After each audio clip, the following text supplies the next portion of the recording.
Hello, my name is Joe Kerwin, and I am making this video because I am questioning the pre-trib model of the rapture. About 3 weeks ago, John Rich was on Tucker Carlson, and he did a very good job of presenting the gospel, and he also said that he and his father are no longer subscribing to the pre-trib rapture, but are more of a post-trib, that the second coming is when the rapture is. I agree with his position. A week later, I was listening to Understanding the Times with Jan Markell, and the man who was speaking on that program said that John Rich did not believe in the rapture. That is not the truth. John Rich and I do believe in the rapture. The only thing is, the rapture is at the same time as the second coming. When you go back in history, the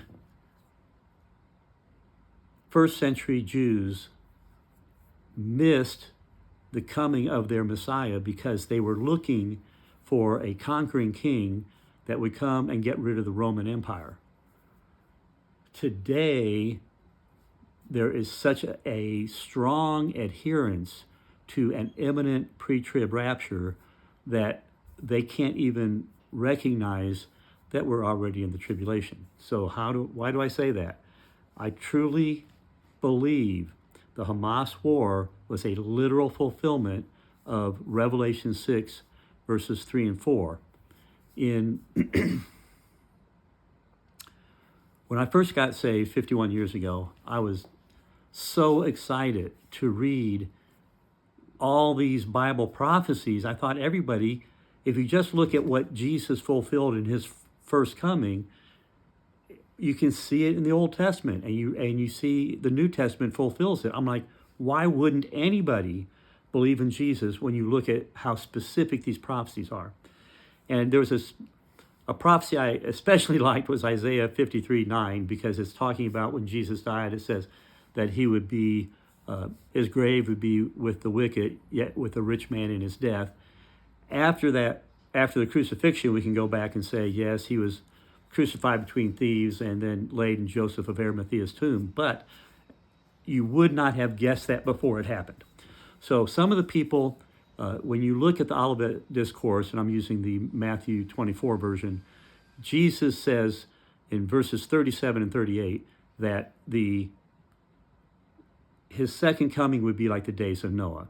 And I listen to Jack Hibbs and other preachers that'll say there were Nephilim in chapter 6 of Genesis, and the giants are going to come back. Well, I don't think so. When the Hamas war happened, and I had actually, in my model, I had the 7-year period that we call the tribulation, starting with a war with Revelation 6, 3, and 4. I did not have it starting with a peace pact, with a covenant.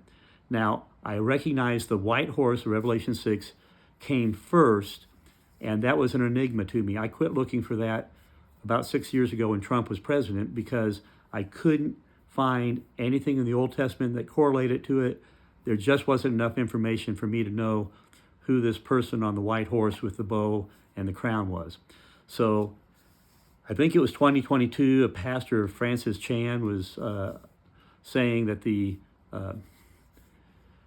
we should be looking for people in white coats instead of a white horse, and maybe the bow is a syringe, and the in Latin, crown is corona, so it's all about COVID. Well, I laughed when I first saw that, but now I don't laugh. I think he was as right as anybody that the world fundamentally changed with COVID, and that was the white horse. The second place where the world fundamentally changed was Hamas, October 7th. So I believe that war, which I'm now saying was Hamas 1.0, was the fuse that will grow and lead to a super regional war that we call the Ezekiel 38 Gog-Magog war. Now I'm saying we're at Hamas 4.0. We have Iran, Hezbollah, and Houthis, as well as Hamas.